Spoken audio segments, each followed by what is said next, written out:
ഇനി വരാൻ പോകുന്ന അസിസ്റ്റന്റ് സെയിൽസ്മാന് വേണ്ടിയിട്ടുള്ള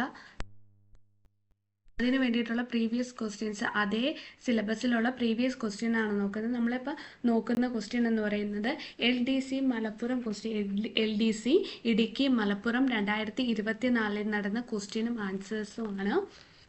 ഫസ്റ്റ് ക്വസ്റ്റ്യൻ എന്ന് പറയുന്നത് ഗുരുവായൂർ സത്യാഗ്രഹവുമായി ബന്ധപ്പെട്ടിരിക്കുന്ന തന്നിരിക്കുന്ന പ്രസ്താവനകളുടെ അടിസ്ഥാനത്തിൽ ശരിയായ ഉത്തരം കണ്ടെത്താനാണ് ചോദിച്ചിരിക്കുന്നത്. ഇവിടെ ആൻസർ എന്ന് പറയുന്നത് ബി ആണ് ആൻസർ വരുന്നത്. 1, 2, 3 എന്നിവയാണ് ശരിയായിട്ടുള്ളത്.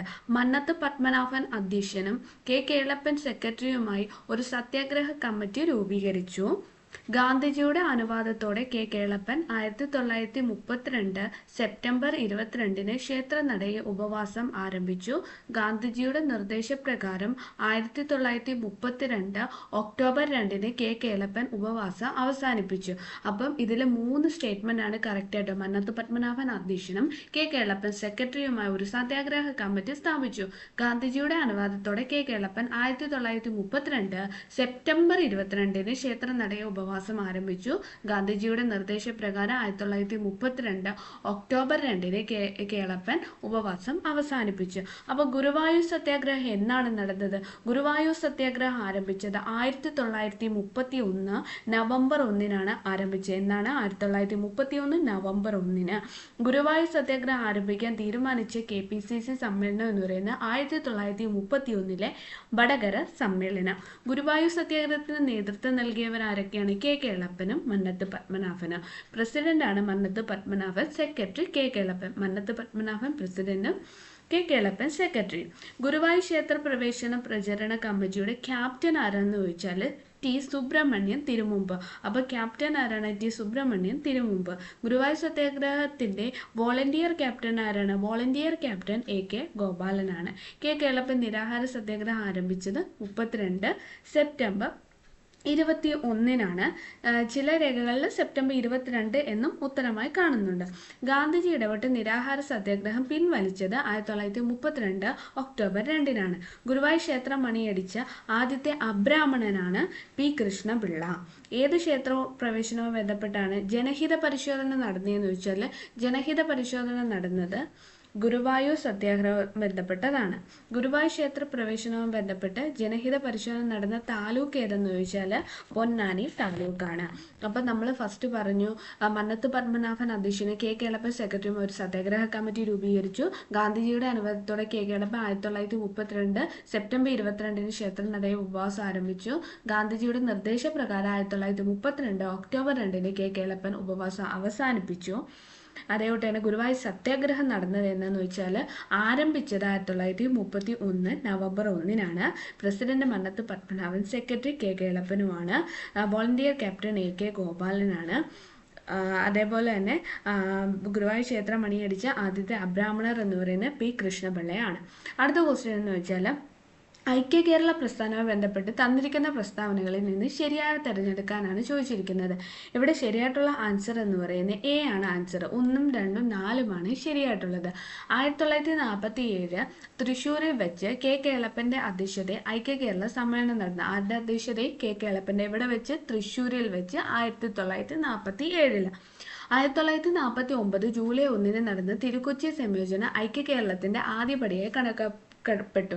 അതായത് തിരുക്കൊച്ചി 1949 ജൂലൈ 1 നടന്ന തിരുക്കൊച്ചി സംയോജന ഐക്യ കേരളത്തിന്റെ ആദ്യപടിയായി കണക്കാക്കപ്പെട്ടു. 1956 നവംബർ 1 ഐക്യ കേരളം നിലവിൽ വന്നു. എന്നാണ് ഐക്യ കേരളം നിലവിൽ വന്നത്? 1956 നവംബർ 1 ഐക്യ കേരളം നിലവിൽ വന്നു. അപ്പൊ ഐക്യ കേരളം 1956 നവംബർ 1 വന്നു. 1949 ജൂലൈ 1 നടന്ന തിരുക്കൊച്ചി സംയോജന ഐക്യ കേരളത്തിന്റെ ആദ്യപടിയായി കണക്കാക്കപ്പെട്ടു. അപ്പോൾ ഐക്യ കേരള എന്ന ആശയം ആദ്യമായി ഉന്നയിച്ചത് 1928 ഏപ്രിൽ നടന്ന നാട്ടുരാജ്യ പ്രജാ സമ്മേളനത്തിൽ വെച്ചാണ്. തൃശ്ശൂരിൽ ഐക്യ കേരള കൺവെൻഷൻ നടന്നത് 1947 ഐക്യ കേരള കൺവെൻഷന്റെ അധ്യക്ഷൻ എന്ന് പറയുന്നത് കേളപ്പനാണ്. ഐക്യ കേരള കൺവെൻഷനെ ഐക്യ കേരളം എത്രയും പെട്ടെന്ന് സ്ഥാപിക്കണമെന്ന് ആവശ്യപ്പെട്ടുകൊണ്ട് പ്രമേയം അവതരിപ്പിച്ചത് ഈ മൊയ്തു മൗലവിയാണ്. സ്വാതന്ത്ര്യലബ്ധിക്ക് ശേഷം ഐക്യ കേരള സമ്മേളനം നടന്നത് ആലുവയിലാണ്. അടുത്ത ക്വസ്റ്റ്യൻ എന്ന് പറയുന്നത് അമേരിക്കൻ സ്വാതന്ത്ര്യ സമരവുമായി ബന്ധപ്പെട്ട് തന്നിരിക്കുന്ന പ്രസ്താവനകളിൽ നിന്ന് ശരിയായവ തിരഞ്ഞെടുക്കാനാണ് ചോദിച്ചിരിക്കുന്നത്. ഇവിടെ ആൻസർ എന്ന് പറയുന്നത് ബി ആണ് ആൻസർ. 1, 3, 4 ശരിയായിട്ടുള്ളത്. അതായത് ബ്രിട്ടനെതിരായുള്ള കോളനിക്കാരുടെ ആക്ഷേപത്തിന് പ്രധാന കാരണം മെർക്കന്റിലിസം എന്ന സാമ്പത്തിക സിദ്ധാന്തമായിരുന്നു. അപ്പോൾ ബ്രിട്ടനെതിരായുള്ള കോളനിക്കാരുടെ ആക്ഷേപത്തിന് പ്രധാന കാരണം മെർക്കന്റിലിസം എന്ന സാമ്പത്തിക സിദ്ധാന്തമായിരുന്നു. 1764 ബ്രിട്ടീഷ് പാർലമെന്റ് പഞ്ചസാര ആക്ട് പാസാക്കി. ഈ നിയമം അമേരിക്കയിൽ ഇറക്കുമതി ചെയ്യുന്ന പഞ്ചസാരയുടെ മേൽ ഒരു ചുങ്കം ചുമത്തി.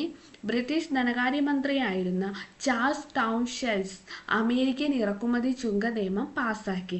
അപ്പോൾ 1764 ബ്രിട്ടീഷ് പാർലമെന്റ് പഞ്ചസാര ആക്ട് പാസാക്കി. ഈ നിയമം അമേരിക്കയിൽ ഇറക്കുമതി ചെയ്യുന്ന പഞ്ചസാരയുമേൽ ഒരു ചുങ്കം ചുമത്തി. ബ്രിട്ടീഷ് ധനകാര്യമന്ത്രിയായിരുന്ന ചാൾസ് ടൗൺഷെൻഡ് അമേരിക്കയിൽ ഇറക്കുമതി ചുങ്ക നിയമം പാസാക്കി. ഇത് ഇത്രയുമാണ് അമേരിക്കൻ സ്വാതന്ത്ര്യ സമരവുമായി ബന്ധപ്പെട്ട് തന്നിരിക്കുന്ന പ്രസ്താവനയിൽ ശരിയായത്. അപ്പം അമേരിക്കയുടെ 13 കോളനികളുടെ മേലെ ബ്രിട്ടീഷ് പാസാക്കിയ നിയമങ്ങളാണ് tea act, currency act, township നിയമം. ഇംഗ്ലീഷ് പാർലമെന്റ് അമേരിക്കയിലെ 13 കോളനികളുടെ മേൽ പഞ്ചസാര നികുതി ചുമത്തിയത് 1767. അപ്പം മെർക്കന്റിലിസം എന്നാണ്? വ്യവസായങ്ങൾക്ക് ആവശ്യമായ അസംസ്കൃത വസ്തുക്കൾ ശേഖരിക്കാനുള്ള കേന്ദ്രമായും ഉൽപ്പന്നങ്ങൾ വിറ്റഴിക്കാനുള്ള കമ്പോളമായും കോളനികളെ കണക്കാക്കിയ ബ്രിട്ടീഷുകാർ അമേരിക്കയിൽ നടപ്പിലാക്കിയ നിയമമാണ് മെർക്കന്റിലിസം എന്നറിയപ്പെടുന്നത്. മെർക്കന്റിലിസ്റ്റ് നിയമങ്ങൾ എന്ന് വെച്ചാൽ കോളനികളിൽ നിന്നോ കോളനികളിലേക്കോ സാധനങ്ങൾ കൊണ്ടുപോകുന്നത് ഇംഗ്ലീഷ് കപ്പലുകളിലോ കോളനികളിൽ നിർമ്മിച്ച കപ്പലുകളിലോ മാത്രമായിരിക്കണം. കോളനികളിലെ നിയമപരമായ പ്രമാണങ്ങൾ, വർത്തമാന പത്രങ്ങൾ, ലഘുലേഖകൾ, ലൈസൻസുകൾ തുടങ്ങിയവയിലെല്ലാം ഇംഗ്ലണ്ടിന്റെ സ്റ്റാമ്പ് പതിക്കണം. കോളനികളിൽ ഉൽപ്പാദിപ്പിച്ചിരുന്ന പഞ്ചസാര, കമ്പിളി, പരുത്തി, പുകയില തുടങ്ങിയവ ഇംഗ്ലണ്ടിലേക്ക് മാത്രമേ കയറ്റി അയക്കാവൂ. കോളനിയിൽ നിലനിർത്തിയിട്ടുള്ള ഇംഗ്ലീഷുകാരുടെ സൈന്യത്തിനുള്ള താമസ സ്ഥലവും അത്യാവശ്യ സൗകര്യങ്ങൾ കോളനിക്കാർ നൽകണം. കോളനികളിലേക്ക് ഇറക്കുമതി ചെയ്യുന്ന തേയില, ഗ്ലാസ്, കടലാസ് എന്നിവയ്ക്ക് ഇറക്കുമതി ചുങ്കം നൽകണം. ഇത് ഇത്രയാണ് മെർക്കന്റിലിസ്റ്റ് നിയമങ്ങൾ എന്ന് പറയുന്നത്. അടുത്ത ക്വസ്റ്റ്യൻ എന്ത് പറയുന്നത്, അഡോൾഫ് ഹിറ്റ്ലറുമായി ബന്ധപ്പെട്ട് തന്നിരിക്കുന്ന പ്രസ്താവനകളിൽ നിന്ന് ശരിയായവ തിരഞ്ഞെടുക്കാനാണ് ചോദിച്ചത്. ഇവിടെ ആൻസർ എന്ന് പറയുന്നത് ആൻസർ ഡി ആണ് ആൻസർ. 1, 2, 4 ആണ് ശരിയായിട്ടുള്ളത്. ഹിറ്റ്ലർ രചിച്ച നാസിസത്തിന്റെ സുവിശേഷ ഗ്രന്ഥമാണ് മെയിൻ കാഫ് അഥവാ എൻ്റെ സമരം. ഹിറ്റ്ലർ രചിച്ച നാസിസത്തിന്റെ സുവിശേഷ ഗ്രന്ഥമാണ് മെയിൻ കാഫ് അഥവാ എൻ്റെ സമരം. 1934 ജർമ്മൻ പ്രസിഡന്റ് ഹിൻഡൻബർഗ് അന്തരിച്ചപ്പോൾ ഹിറ്റ്ലർ ചാൻസലർ സ്ഥാനവും പ്രസിഡന്റ് സ്ഥാനവും തന്നിൽ ഏകീകരിച്ച് 3ാം ജർമ്മൻ സാമ്രാജ്യം സ്ഥാപിച്ചു. ഹിറ്റ്ലർ ചാരവൃത്തിക്ക് വേണ്ടി വിദഗ്ധ പരിശീലനം കൊടുത്തവരായിരുന്നു എലൈറ്റ് ഗാർഡ് SS. അപ്പം നാസിയുടെ പ്രധാന നേതാവ് എന്ന് പറയുന്ന ഹിറ്റ്ലറാണ്. ഫ്യൂറർ എന്നറിയപ്പെടുന്ന ജർമ്മൻ നേതാവാണ് ഹിറ്റ്ലർ. ഹിറ്റ്ലറുടെ രഹസ്യ പോലീസാണ് ഗെസ്റ്റപ്പോ എന്ന്. അപ്പോൾ ഹിറ്റ്ലറുടെ രഹസ്യ പോലീസാരാണ്? ഗെസ്റ്റപ്പോയാണ്. 1ാം ലോക മഹായുദ്ധത്തിൽ ധീരമായി പൊരുതിയതിന് ഹിറ്റ്ലർക്ക് നൽകിയ ബഹുമതിയാണ് അയൺ ക്രോസ് എന്ന് പറയുന്നത്. അദ്ദേഹത്തിൻ്റെ ആത്മകഥയാണ് മെയിൻ കാഫ്, മൈ സ്ട്രഗിൾ, എൻ്റെ മര. അപ്പം ഹിറ്റ്ലർ രചിച്ച നാസിസത്തിന്റെ സുവിശേഷ ഗ്രന്ഥമാണ് മെയിൻ കാഫ് അഥവാ എൻ്റെ സമരം എന്ന് പറയുന്നത്. ഇനി അടുത്തത്, മെയിൻ കാഫിന്റെ ആദ്യ വാല്യം പ്രസിദ്ധീകരിച്ചത് 1925. ഹിറ്റ്ലർ ജർമ്മനിയുടെ ചാൻസലർ ആയ വർഷം എന്ന് വെച്ചാൽ 1933. ഇനി ബ്ലാക്ക് ഷോട്ട് എന്ന സന്നദ്ധ സേനയ്ക്ക് രൂപം നൽകിയത് മുസോളിനിയാണ്. ബ്ലാക്ക് ഷോട്ട് മുസോളിനിയുടെ ഹിറ്റ്ലർ രൂപീകരിച്ച സന്നദ്ധ സേനയല്ലായിരുന്നു. അതെന്ന് പറഞ്ഞാൽ ബ്ലാക്ക് ഷോട്ട് ആരാണ് രൂപീകരിച്ചത്? മുസോളിനി. അപ്പോൾ ഹിറ്റ്ലർ രചിച്ച നാസിസത്തിന്റെ സുവിശേഷ ഗ്രന്ഥമാണ് മെയിൻ കാഫ് അഥവാ എൻ്റെ സമരം. 1934 ജർമ്മൻ പ്രസിഡന്റ് ഹിൻഡൻബർഗ് അന്തരിച്ചപ്പോൾ ഹിറ്റ്ലർ ചാൻസലർ സ്ഥാനവും പ്രസിഡന്റ് സ്ഥാനവും തന്നിൽ ഏകീകരിച്ച് 3ാം ജർമ്മൻ സാമ്രാജ്യം സ്ഥാപിച്ചു. ഹിറ്റ്ലർ ചാരവൃത്തിക്ക് വേണ്ടി വിദഗ്ധ പരിശീലനം കൊടുത്തവരായിരുന്നു എലൈറ്റ് ഗാർഡ് എന്ന് പറയുന്നത്. അതേപോലെ തന്നെ ഹിറ്റ്ലറുടെ രഹസ്യ പോലീസാണ് ഗെസ്റ്റപ്പോ എന്ന് പറയുന്നത്. ബ്ലാക്ക് ഷർട്ട് എന്ന സന്നദ്ധ സേനയ്ക്ക് രൂപം നൽകിയത് മുസോളിനിയാണ്. അടുത്ത ക്വസ്റ്റ്യൻ, ഗാന്ധിജിയുടെ ആദ്യകാല സമരം കൊണ്ട് കൂട്ടത്തിൽ നിന്ന് ശരിയായ ഉത്തരം കണ്ടെത്തുക. ഇവിടെ ആൻസർ എന്ന് പറയുന്നത് എ ആണ്. ഗാന്ധിജിയുടെ ആദ്യകാല സമരങ്ങൾ എന്ന് പറയുന്നത് ചമ്പാരൻ, ഖേദ, അഹമ്മദാബാദ്. ചമ്പാരൻ, ഖേദ, അഹമ്മദാബാദ്. ചമ്പാരൻ സത്യാഗ്രഹം നടന്നത് എന്നാണ്? 1917 അതായത് ഗാന്ധിജിയുടെ ഇന്ത്യയിലെ ആദ്യത്തെ സത്യാഗ്രഹമാണ് ചമ്പാരൻ സത്യാഗ്രഹം, 1917. ഗാന്ധിജി ഇന്ത്യൻ രാഷ്ട്രീയത്തിൽ സജീവമാകാൻ കാരണമായ സത്യാഗ്രഹവും ചമ്പാരൻ സത്യാഗ്രഹമാണ്. അഹമ്മദാബാദ് മിൽ സമരം എന്ന് പറയുന്നത് 1918 ഗാന്ധിജിയുടെ നേതൃത്വത്തിൽ ഇന്ത്യയിൽ നടന്ന ആദ്യ നിരാഹാര സത്യാഗ്രഹമാണ് അഹമ്മദാബാദ് മിൽ സമരം. പ്ലേഗ് ബോണസിനെ ചൊല്ലി അഹമ്മദാബാദിലെ മില്ലുടമകളും തൊഴിലാളികളും തമ്മിൽ നടത്തിയ സമരമാണ് അഹമ്മദാബാദ് മിൽ സമരം. അതെന്നാണ്? 1918. ഖേദ സത്യാഗ്രഹം 1918. ഗുജറാത്തിലെ ഖേദ ജില്ലയിൽ കർഷകർ നടത്തിയ പ്രക്ഷോഭമാണ് ഖേദ സത്യാഗ്രഹം എന്ന് പറയുന്നത്. വരൾച്ചയെ തുടർന്ന് കർഷകർ ബ്രിട്ടീഷ് ഗവൺമെന്റിനോട് ആവശ്യപ്പെട്ട നികുതി ഇളവ് ലഭിക്കാത്തതിനെ തുടർന്ന് ഗാന്ധിജിയുടെയും സർദാർ വല്ലഭായ് പട്ടേലിന്റെയും നേതൃത്വത്തിൽ നികുതി നിഷേധ പ്രക്ഷോഭങ്ങൾ ആരംഭിച്ചു. ഖേദ സത്യാഗ്രഹത്തിന് ഗാന്ധിജിയെ അനുഗമിച്ച പ്രധാന നേതാക്കളാണ് സർദാർ വല്ലഭായ് പട്ടേലും ഇന്ദുലാൽ യാഗ്നിക്കും. ഇനി അടുത്ത ക്വസ്റ്റ്യന് 77ാമത് കാൻ ഫിലിം ഫെസ്റ്റിവലിനെ അടിസ്ഥാനമാക്കി താഴെ തന്നിരിക്കുന്നവയുടെ കൂട്ടത്തിൽ നിന്നും ശരിയായ തെരഞ്ഞെടുത്ത് എഴുതുക. ഇവിടെ ആൻസർ എന്ന് പറയുന്നത് ഡി ആണ്. എല്ലാം ശരിയാണ്. മികച്ച നടൻ ജെസ്സി പ്ലെമോൺസ്, മികച്ച നടി എമിലിയ പെരസ്, ജൂറി പ്രൈസ് എന്ന് പറയുന്നത് എമിലിയ പെരസിനാണ്. മികച്ച സംവിധായകൻ മിഗ്വൽ ഗോമസ്. ഹരിതഗ്രഹ വാതകങ്ങൾ നിയന്ത്രിക്കുന്നതിനായുള്ള ആഗോള ശ്രമങ്ങളിൽ ഏറ്റവും പ്രധാനപ്പെട്ട പ്രോട്ടോകോൾ ഏതെന്നാണ് ചോദിച്ചിരിക്കുന്നത്? ആൻസർ ക്യോട്ടോ പ്രോട്ടോകോൾ ആണ്. എന്താണ് ക്യോട്ടോ പ്രോട്ടോകോൾ എന്ന് വെച്ചാൽ ഹരിതഗ്രഹ വാതകങ്ങൾ നിയന്ത്രിക്കുന്നതിനുള്ള ആഗോള ശ്രമങ്ങളിൽ പ്രധാനപ്പെട്ട ഉടമ്പടിയാണ് ക്യോട്ടോ പ്രോട്ടോകോൾ എന്ന് പറയുന്നത്.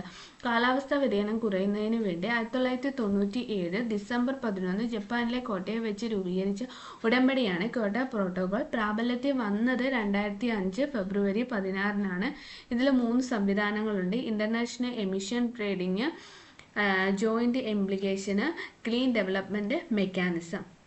ഇനി കാർട്ടീന പ്രോട്ടോകോൾ എന്ന് വെച്ചാൽ കാർട്ടജീന പ്രോട്ടോകോൾ എന്ന് വെച്ചാൽ ആധുനിക ബയോടെക്നോളജിയുടെ ഫലമായി മാറ്റം വരുത്തിയ ജീവികളെ സുരക്ഷിതമായി കൈകാര്യം ചെയ്യുന്നത് സംബന്ധിച്ച രാജ്യാന്തര കരാറാണ് കാർട്ടജീന പ്രോട്ടോകോൾ എന്ന് പറയുന്നത്. റംസാർ കൺവെൻഷൻ എന്ന് പറയുന്നത് വളരെയധികം പരിസ്ഥിതി പ്രത്യാഘാതങ്ങൾ ഉള്ള തണ്ണീർത്തടങ്ങളെ സംരക്ഷണം ലക്ഷ്യം വെച്ചുകൊണ്ട് ഇറാനിലെ റംസാർ എന്ന സ്ഥലത്ത് 1971 ഉച്ചകോടി സംഘടിപ്പിച്ചത്. തണ്ണീർത്തട ഉടമ്പടി അംഗീകരിച്ച വർഷം 1971 ഫെബ്രുവരി 2 നിലവിൽ വന്നത് 1975. ആനർ ഗിർന ഏതു നദിയുടെ പ്രധാന പോഷക നദിയാണ്? ആനർ ഗിർന എന്ന് പറയുന്നത് താപ്തിയുടെ താപ്തിയുടെ പോഷക നദിയാണ്. ഉപദ്വീപീയ നദികളിൽ പടിഞ്ഞാറോട്ടൊഴുകുന്ന ഏറ്റവും വലിയ രണ്ടാമത്തെ നദിയാണ് താപ്തി. ഫ്രംഷ താഴ്വരയിലൂടെ ഒഴുകുന്ന ഇന്ത്യയിലെ രണ്ടാമത്തെ വലിയ നദിയാണ് താപ്തി. താപ്തി നദിയുടെ പതനസ്ഥാനം അറബിക്കടലിലാണ്. താബി എന്ന പേരിൽ അറിയപ്പെടുന്ന നദിയാണ് താപ്തി. താപ്തിയുടെ തീരത്ത് സ്ഥിതി ചെയ്യുന്ന പ്രസിദ്ധമായ നഗരമാണ് സൂറത്ത്. ജലവൈദ്യുത പദ്ധതി എന്ന് വെച്ചാൽ കക്കർപാറയും ഉഖായിയുമാണ്. പാറയും ഉഖായിയും താപ്തി നദിയിൽ സ്ഥിതി ചെയ്യുന്ന ജലവൈദ്യുത പദ്ധതികളാണ്. അടുത്ത ക്വസ്റ്റ്യൻ എന്ന് പറയുന്നത് 1959 റഷ്യയുടെ സാങ്കേതിക സഹായത്തോടെ സ്ഥാപിച്ച ഇരുമ്പുരുക്കുശാല ഇന്ത്യയിൽ എവിടെയാണ് സ്ഥിതി ചെയ്യുന്നതെന്ന് വെച്ചാൽ ആൻസർ എന്ന് പറയുന്നത് ദുർഗ് ആണ്. അപ്പോൾ റഷ്യയുടെ സഹായത്തോടെ സ്ഥാപിച്ച ഇരുമ്പുരുക്കുശാലയാണ് ദുർഗ്. 1959. രാത്രികാലങ്ങളിൽ പർവ്വത പ്രദേശങ്ങളിൽ നിന്ന് താഴ്വാരത്തേക്ക് വീശുന്ന കാറ്റിന്റെ പേരാണ് പർവ്വതക്കാറ്റ് എന്ന് പറയുന്നത്. പകലും രാത്രിയും താപനിലയും അന്തരീക്ഷ മർദ്ദത്തിലും ഉണ്ടാകുന്ന വ്യതിയാനത്തിനനുസരിച്ച് ഉണ്ടാകുന്ന കാറ്റുകളാണ് കരക്കാറ്റ്, കടൽക്കാറ്റ്, പർവ്വതക്കാറ്റ്, താഴ്വരക്കാറ്റ്. പകൽ സമയത്ത് കരയിൽ നിന്ന് ന്യൂനമർദ്ദം കടലിലേക്ക് ഉച്ചമർദ്ദവും രൂപപ്പെടാൻ കാരണം കടലിനെ അപേക്ഷിച്ച് കര വേഗത്തിൽ ചൂട് പിടിക്കുന്നത് കൊണ്ടാണ്. പകൽ സമയം കടലിൽ നിന്ന് കരയിലേക്ക് വീശുന്ന കാറ്റ് കടൽക്കാറ്റ്. രാത്രി കരയിൽ ഉച്ചമർദ്ദം കടലിന് ന്യൂനമർദ്ദവും രൂപപ്പെടാൻ കാരണം കര കടലിനെ അപേക്ഷിച്ച് വേഗത്തിൽ തണുക്കുന്നതുകൊണ്ട്. രാത്രി സമയം കരയിൽ നിന്ന് കടലിലേക്ക് വീശുന്ന കാറ്റാണ് കരക്കാറ്റ് എന്ന് പറയുന്നത്. താഴ്വരക്കാറ്റ് എന്ന് വെച്ചാൽ പകൽ സമയത്ത് പർവ്വതങ്ങളുടെ മുകൾ ഭാഗത്തെ വായു ചൂട് പിടിച്ചുയരുന്നതിന് താരതമ്യേന ചൂട് കുറഞ്ഞ താഴ്വരയിൽ നിന്ന് മുകളിലേക്ക് പർവ്വത ചരിവുകളിലൂടെ വീശുന്ന കാറ്റാണ് താഴ്വരക്കാറ്റ് എന്ന് പറയുന്നത്. അടുത്ത ക്വസ്റ്റ്യൻ ധരാതലീയ ഭൂപടങ്ങളിൽ വടക്ക് തെക്ക് ദിശയെ വരച്ചിട്ടുള്ള രേഖകളെ എന്തെന്ന് പറയുന്നത്? വടക്ക് തെക്ക് ദിശയെ വരച്ചിട്ടുള്ളതാണ് ഈസ്റ്റിങ്സ് എന്ന് പറയുന്നത്. കർണാടകയിലെ ആദിചുഞ്ചനഗിരി പക്ഷി സങ്കേതം ഏത് പക്ഷിയുമായി ബന്ധപ്പെട്ടതാണ്? ആൻസർ എന്ന് പറയുന്നത് മയിൽ ആണ്. അടുത്ത ക്വസ്റ്റ്യൻ, താഴെ പറയുന്ന ഇന്ത്യയിലെ നിലനിന്ന ഫൂഡുമ സമ്പ്രദായം ഏത് എന്നാണ് ചോദിച്ചിരിക്കുന്നത്. ആൻസർ എന്ന് പറയുന്നത് എല്ലാം ശരിയാണ്.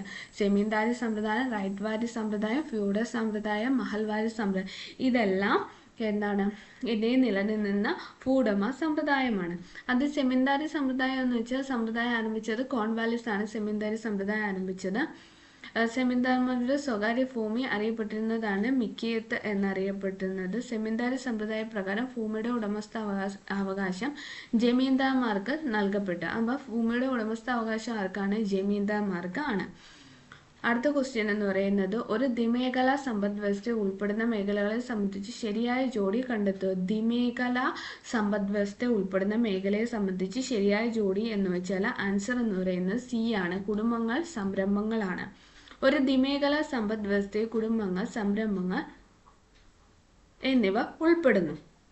ഉൽപാദന ഘടകങ്ങളായ ഭൂമി, തൊഴിൽ, മൂലധനം എന്നിവയുടെ കൂട്ടിയോജിപ്പിക്കലിനെ സംഘാടനം എന്ന് വിളിക്കുന്നു. ഉൽപാദന ഘടകങ്ങളായ ഭൂമി, തൊഴിൽ, മൂലധനം എന്നിവയുടെ കൂട്ടിയോജിപ്പിക്കലിനെ സംഘാടനം എന്ന് വിളിക്കുന്നു. സംഘാടനം നടത്തുന്ന വ്യക്തി അറിയപ്പെടുന്നത് സംഘാടകൻ എന്നാണ്. ഉൽപാദന ഘടകങ്ങളെ പൊതുവെ നിഷ്ക്രിയ ഘടകങ്ങൾ, സക്രിയ ഘടകങ്ങൾ എന്നിങ്ങനെ തരംതിരിക്കുന്നു. ഭൂമി, മൂലധനം എന്നീ ഘടകങ്ങൾ നിഷ്ക്രിയ ഘടകങ്ങളിൽ ഉൾപ്പെടുന്നു. ശേഷിക്കുന്ന തൊഴിൽ, സംഘടന എന്നിവ സക്രിയ ഘടകങ്ങളിൽ ഉൾപ്പെടുന്നു. അടുത്ത താഴെ പറയുന്നവയെ തൃതീയ മേഖലയിൽ ഉൾപ്പെടുന്ന സേവനം. തൃതീയ മേഖലയിൽ ഉൾപ്പെടുന്ന സേവനമാണ് വാർത്താവിനിമയം എന്ന് പറയുന്നത്. അപ്പോൾ നമ്മൾ സമ്പദ് വ്യവസ്ഥയിൽ തന്നെ മൂന്ന് അടിസ്ഥാന മേഖലകളായി തന്നെ പ്രാഥമികം, ദ്വിതീയം, തൃതീയ മേഖല.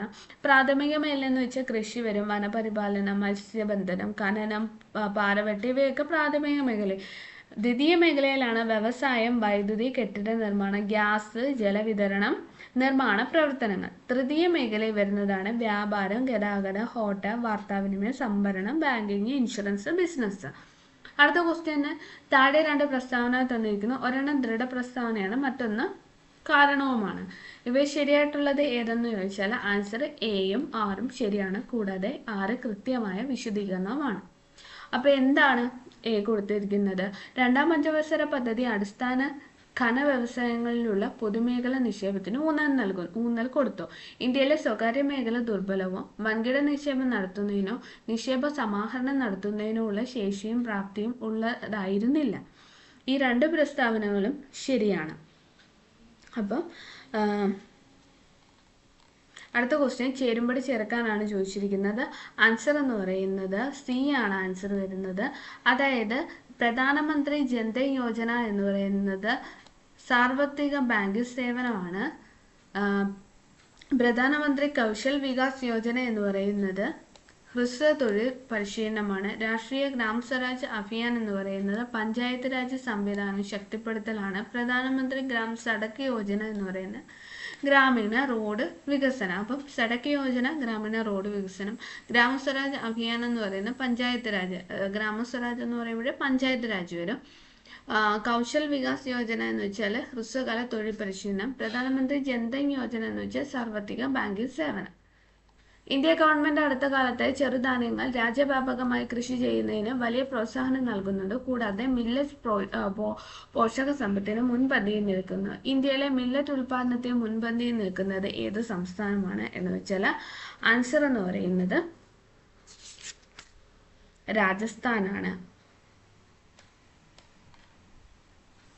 പ്രധാനമന്ത്രി സൂര്യഘർ മുഫ്തി ബിജ്ലി യോജന പദ്ധതിയുമായി അനുയോജ്യമല്ലാത്ത പ്രസ്താവന ഏത് എന്ന് ചോദിച്ചാൽ അനുയോജ്യമല്ലാത്ത പ്രസ്താവന ആൻസർ എന്ന് പറയുന്നത് ഡി ആണ്. അനുയോജ്യമല്ലാത്ത പ്രസ്താവന.